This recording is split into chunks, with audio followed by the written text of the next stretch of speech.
What's up? My name's Camden. I'm a 28-year-old South African. I'm a Samuel Leeds Academy member. Let me show you around my portfolio, starting with this beast right behind me.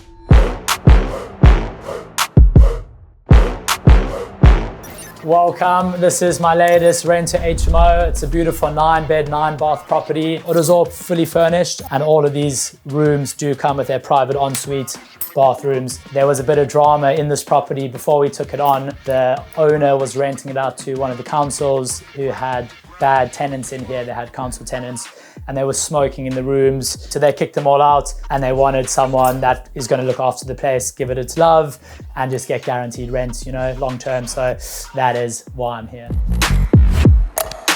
I was born and raised in South Africa, which was amazing, in Cape Town, one of the most beautiful places in the world, also one of the most dangerous. Grew up skateboarding, surfing, absolutely loved it, hiking, just very outdoors person.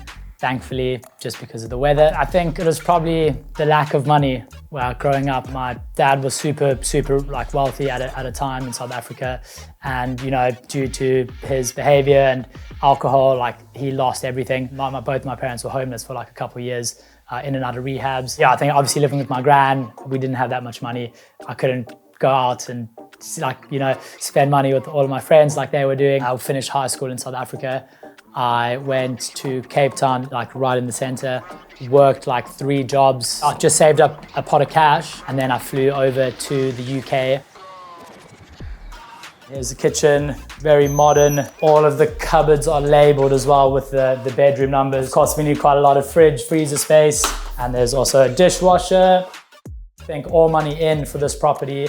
I did end up buying it from a sourcer. I'm a deal sourcer myself and I know how much value deal sourcers can bring. I'm always happy to buy from a sourcer if it's a banging property. All money in, £3,000 sourcing fee. It was like 1 week's deposit, which is like £1,000 or so. And then I think I'm going to be spending like 2 grand on other bits of furniture and decorations. 6 grand all in. It's going to be like a 260% return on investment property in 1 year. We're renting out for 4,100. That got negotiated down from £6,000. Bills and council tax, utilities, Wi-Fi, all of that stuff. We've just calculated £100 per person. That's £5,000. With all the rooms rented out, you know, the rooms are ranging from 700 to 720. We're going to be getting £1,400 profit per month. The main difference with an AST contract and an excluded license agreement is with an AST contract, you know, someone has exclusive access to the entire property. With an excluded license agreement, they only rarely have access and they're paying for the room. Just imagine we've got 9 people in here and there's one bad tenant. Maybe they become hooked on drugs. Maybe they're throwing parties. They're annoying people. They're making noise. Instead of the other 8 good guests, 8 tenants, handing in their notice and moving out, and then me being left with like one bad tenant and an empty property and I can't kick them out. We use these contracts so that if they're causing issues, I can kick them out pretty much straight away. At first, I thought I was going to be a captain. I wanted to like just stay on the boats forever because the money's good, the lifestyle's amazing. Slowly but surely, you know, when you're away from family for 6 months and friends, and it is strenuous and it's tough. So yeah, it's literally like just private luxury yachts, just owned by billionaires pretty much. And it's just their playground, like they can do whatever they want. My job was looking after the exterior of the boat, and then obviously looking after the guests, like when they were swimming, we were swimming with them. It was on the boat when I just started thinking differently. I think when you're surrounded in an area, you know, like driving these people around and just seeing how their brain works, it opened my mind up a bit, and I was like, whoa, like, you know, they were all investing in property. And I was like, okay, like if that's not a sign, I don't know what is. But yeah, that definitely pushed me to kind of think bigger. So within the first 2 weeks of getting the keys, which is today, I've got 6 tenants agreed. The contracts have been signed. I'm going to be looking for a lot more HMOs in this area. Now I've got 4 rent-to-rents plus the HMO. Let's just say 800 for each of those properties. On average, it's probably like a deal a month. Let's just say 2K, about 6 grand. Let's say £6,000. Yes, bro. You okay? Yeah, right, it's cold. It's freezing, bro. Where are you coming from? No, I was coming from Seaside Road. Okay, nice. This room is available as soon as referencing's done and stuff, you know what I mean? Oh, yeah. Oh, fuck's sake. What? If we get everything sorted out, like literally by the end of today, I'll call him up and I'll downsell him this room. Was not expecting that. He loved it. Hey, I'm so sorry I didn't get back to you. Guys have asked, they want to extend to end of Jan. I reckon they're just going to continue extending. Basically, there's 4 guys, they're moving out tomorrow and a new 4 are coming in on Monday.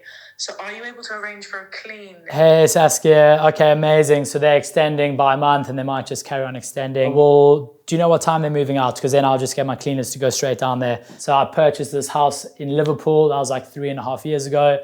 And I made it into a serviced accommodation once joining the academy. An academy member, for some reason, managed to organize a long-term booking with a group of contractors, and they've been there for 10 months back to back, and they just keep on extending now, so that's good news. But yeah, that's earning me £1,100 profit after cleaning, but that's just been passive income.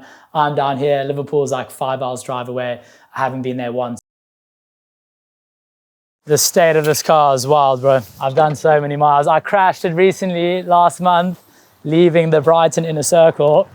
I like scraped it on this pole, leaving the car park. So, this is big and heavy. I'm gonna need to get this inside. Oh my gosh. So this is one of the wardrobes that I promised the tenant I would add to secure the deal. Let's get this up. Let's see if I can do it.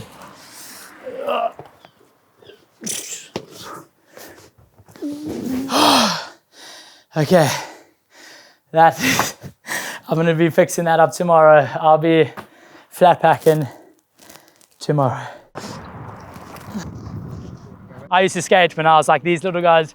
I was like 10 years old, so tiny. And it's a big part of my life. Like it got me out of the house when I had family drama going on. You know, it was fitness, pure fitness, you know, risk management. You do? Just not pink. The blue one. Nice. You good, little guy? Pink's cool. People think it's girly, but guys can like pink. Should we have a race? Okay, go. You go first. Okay, catch up. What got me into skateboarding? Probably my best friend, Adam from South Africa. He's 2 years older than me. He was a role model and he started skateboarding, so just kind of followed in his footsteps.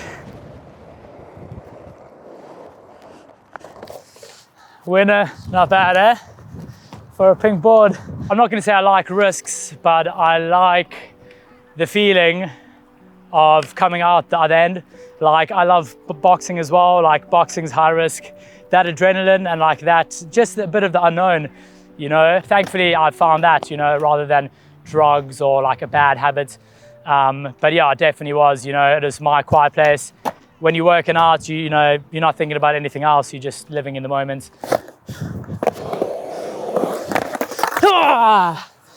I think I'll stick to property. Oh, I'm getting old.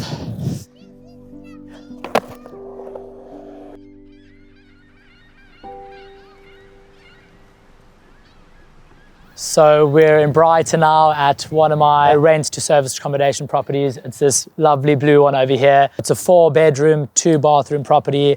Not in the best area, but the inside is gorgeous. But this property in summer absolutely killed it. It was making the most amount of profit. I think 3 months back to back, it made £3,000 profit per month. I was like, okay, like if I do want to put my head down into property, I do need mentorship, I need support. And that's when I went down to a Samuel Leeds crash course. I wasn't sold the first time. I was like, nah, you know what I mean? Then I went the second time. I brought my girlfriend with and a good friend of mine. And I was like, guys, like, what do you think? Like, should I do it? And they were like, yeah, I think you should do it. I think after hearing it for the second time and having time to process it, and then I dove in, started doing rent to rent. The support and the knowledge and the courses, online courses and the booklets, it's crazy. Like, obviously it takes time to go through it because it's such important and sometimes detailed information. But yeah, day and night, like I am so much more confident now, you know, confident enough where I'm raising finance to buy deals And, you know, people are trusting me with their money because of the knowledge that I've got from the academy. So we're here in the centre of Worthing at my second ever rent to service accommodation property. The landlord I reached out to on Spare Room, I believe it was, and they had big issues with their previous tenants and they had to go the full legal route to kick them out. There was supposed to be, I think, 2 people staying here, but there ended up being like 6+ people staying here. They just put bunk beds in all the rooms. Crazy story. She wanted some, you know, long-term contracts, people looking after the place. So yeah, that's why we got that over the line.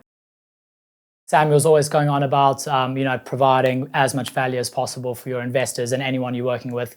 But anytime I sell a rent-to-rent deal or, you know, a BRR deal, I add the investors into a aftercare group chat. And, you know, we often brainstorm together. We have weekly Zoom calls. You know, I film like hour-long Loom videos on how to upload your property onto Airbnb, how to do this, how to vet your cleaners, like any answer and question that they have, you know, I'm always kind of there to provide as much value and just help them as much as possible. I think this is some of the original brickwork. This house is called the Old Laundry, and there were, when like a bunch of old sailing yachts used to come in here, apparently there were 2 ladies that lived here and they would offer like laundry services. So I think that there's a little photo of this property in the local Worthing Museum. On average, this is the higher property that generates good profits. So on average, it's about £1,000 to £1,200 profit per month. Average nightly rate, obviously depending on the time of season, but on average, I think we're looking at about £160.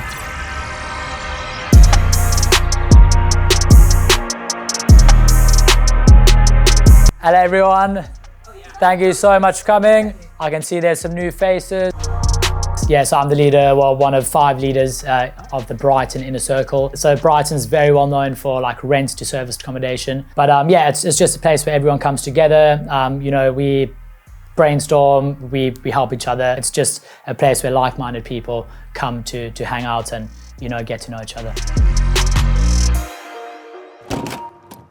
A very commercial strip. We're gonna walk through here and we're literally in the center of town, like it's ideal. This is a bit weird. We've got a ski-inspired shop. I don't know who uses this. This comes to life at nighttime when everyone's having dinner. But yeah, like got all the shops, the restaurants down here. You could just walk for ages. I'll get in the water. I'm not afraid. In my boxes. It's the African way. Do you know this jewelry store? No, neither do I. Oh, this is amazing. I've got a chess set in my car. I'm a big chess fan. If anyone likes to play chess, you can challenge me anytime. I'll take you out. Is that £120?